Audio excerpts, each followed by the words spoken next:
In this video, I'm going to show you how to add new member on Clockify. So if you want to add someone to your team in Clockify, you can easily invite them to your workspace in just a few clicks. Let's go step by step. So first, open Clockify on your browser and make sure you log into your account.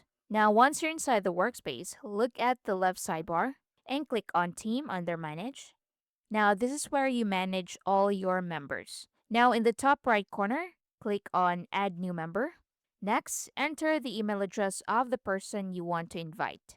So you can enter up to 5 email addresses. If you want to invite multiple people, you can enter several email addresses at once, as what I've said. Once you type the email, click on Send Invite. And that's it. Clockify will send them an invitation email. So the person will receive an email invitation and they need to click the link and accept the invite. And once accepted, they'll be added to your workspace and can start tracking time. So take note, only admins or workspace owners can add new members.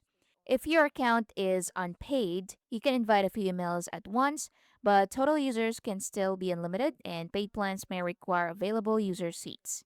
And that's basically it. You've successfully added a new member in Clockify. Thanks for watching.